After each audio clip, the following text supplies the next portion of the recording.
This video is kindly sponsored by MPB.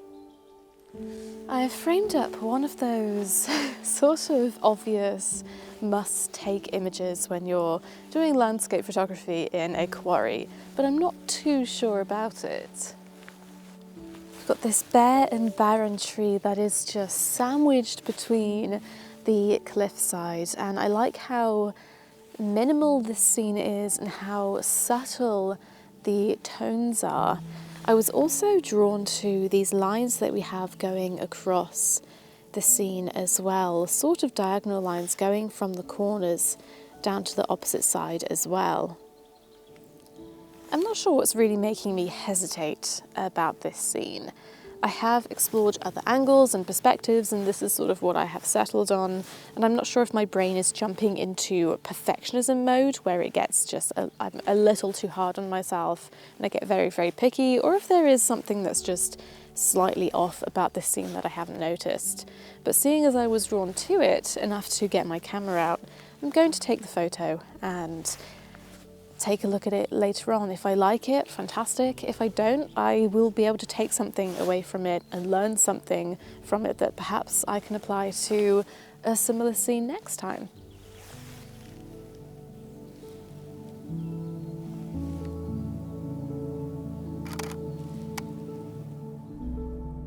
I think my hesitation was due to the fact this angle didn't completely do the shape of the tree justice. So I revisited an angle from below, looking up at it, and took this image as well. It almost looks like an optical illusion in my opinion, the tree seeming as though it's growing vertically from a rocky landscape, and instead of a sky background, it's filled with grey stone. I just realised that underneath my feet is all of this lichen, and I think this kind of lichen looks like a tree. I know that some of you will pick me up on this, but both lichen and lichen are acceptable pronunciations for this tiny fungusy stuff. It really depends where you're from. I am a lichen girl. But we won't dwell on the tiny things because otherwise I will be here for a very, very long time. I'm actually here today to do some sunset landscape photography, and it's kind of a scouting trip as well because I actually haven't been to this location before, so kind of doubling up on the two. But it was an awful drive, I had to admit, to get here. My worst nightmare, narrow, steep country roads.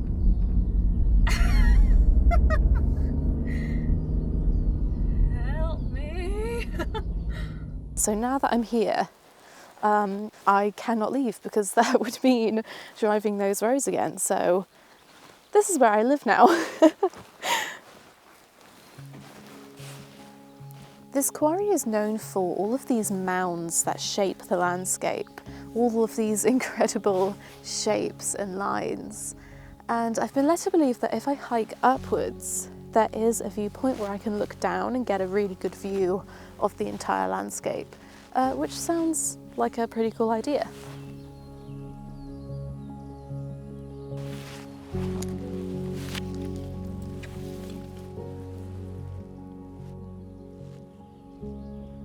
Already in just standing here and observing this landscape, I'm picking up a few things. I'm thinking about my focal length, but I'm also thinking about conditions, the time of the day and time of the year. Now, as the sun goes down, it's kind of going down behind me. This landscape is going to become shrouded by shadow. The light is not going to reach this scene by the time the sun is going down. And that's absolutely fine. It would give some very subtle, sort of cool toned images, but they wouldn't really, or probably are not going to have any sort of contrast or drama to them. However, the sun rising, I'm going to say sort of winter time, will be more directly behind, would cast some beautiful shadows, long shadows in between these hills and this cliffside, and it would just create dimension and contrast. And this is why scouting is very, very important. You don't know these things until you get to a location and you try.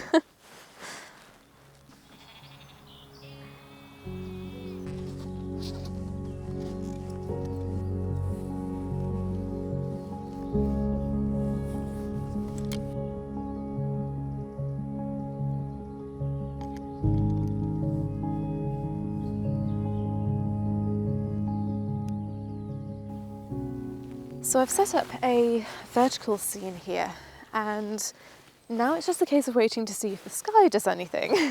We do have a few clouds rolling through, and it's not going to go completely overcast, which is good. So fingers crossed we have some kind of colour.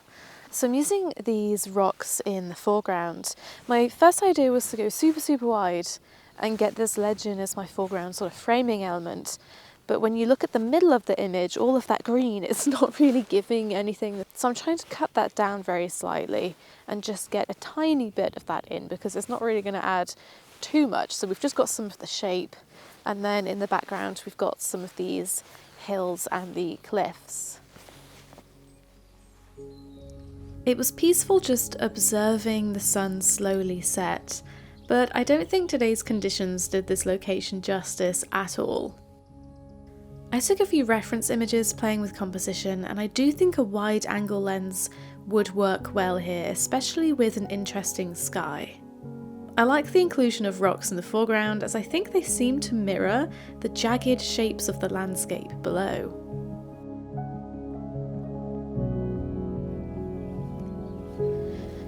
Well, I have some reference photos to take a look at.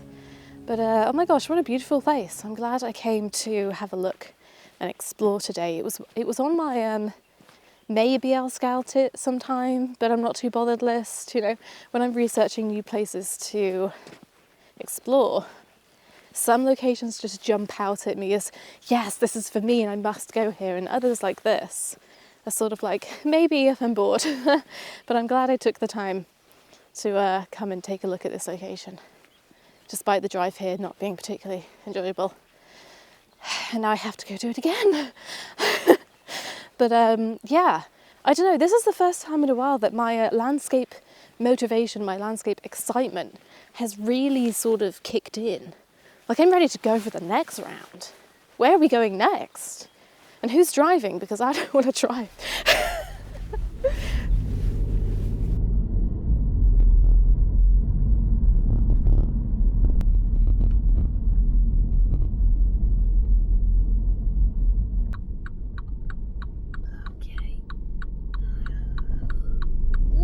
Proper roads. Hell yeah.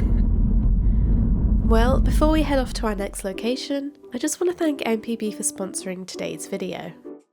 So MPB is a global platform where you can buy, sell and trade in your used video and photo kit. There are a few reasons why people may hesitate to buy used kit. One being the fear of the item not working properly, and that's a valid concern, especially as we're investing a decent amount of money usually into our camera equipment. MPB inspect every bit of kit they receive and sell with their team of experts who grade the condition, photograph the individual items for you to have a good look at, and give you descriptions as to what comes with your item, so you know exactly what you're going to get. If a lens cap is missing, it will say so in the description. Another hesitation is, are you actually saving money buying used? So with MPB you can save up to a third less, and they consider condition, age, demand and market shifts within their pricing so that gear is affordable and accessible. If you'd like to give them a go, then I'll leave some links for you in the description box to get started.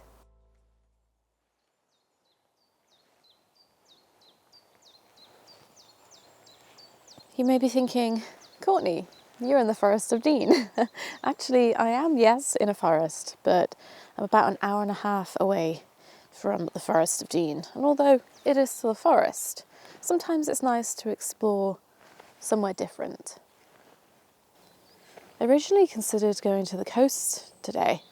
However, it is low tide during the daytime, and I was, although picky as it is, looking for high tide during the daytime for a specific reason. And so I thought about other water subjects such as waterfalls, but we have had pretty much no rain recently, and so the waterfalls are just dry. So woodland it is, I guess.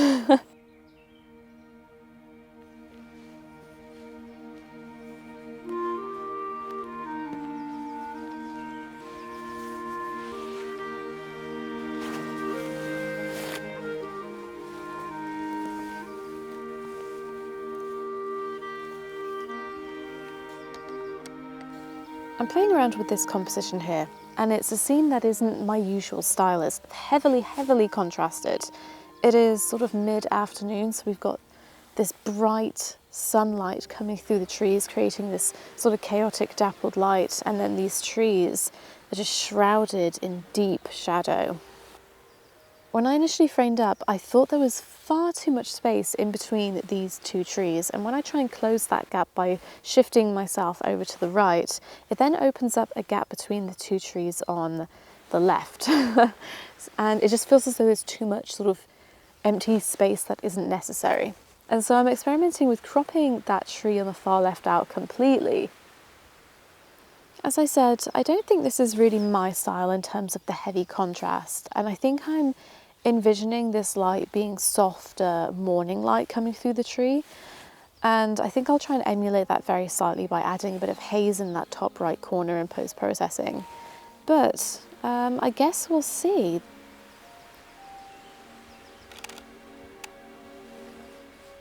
I almost didn't include this image because the final result didn't quite live up to what I had envisioned. Still, there was something compelling about the way the light filters through the silhouetted trees. This image may not be perfect, but it offers a solid starting point for exploring this idea further.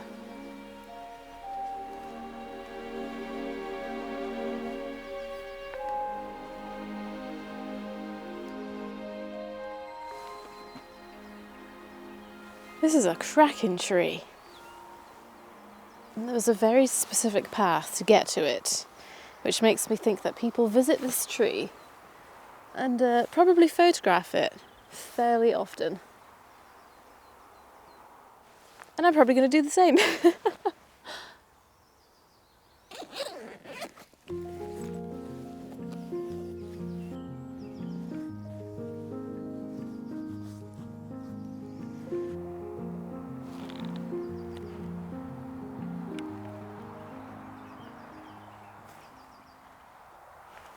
I'm literally blindly B-rolling at this point. I can't see a thing. It's so bright.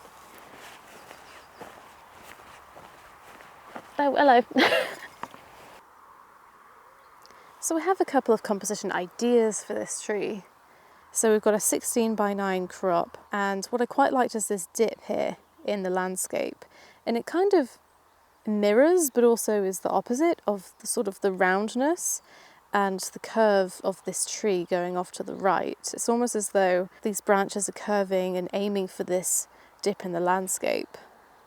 The second idea that I had was, as I was walking around, I noticed all these sort of barren bushes that are pretty bare and almost black looking. And it's such an interesting contrast between sort of a thriving tree, you know, life, and then just sort of almost wasteland.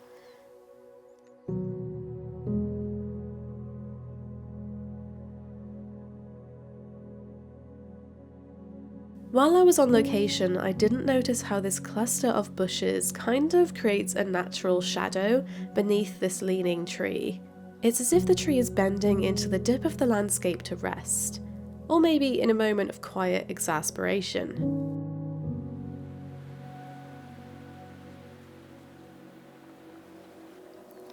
Right, I think that is enough of me today. I have dipped my toes into this location. And you know what? I'd give it a second chance. I'd come back here to explore a bit further.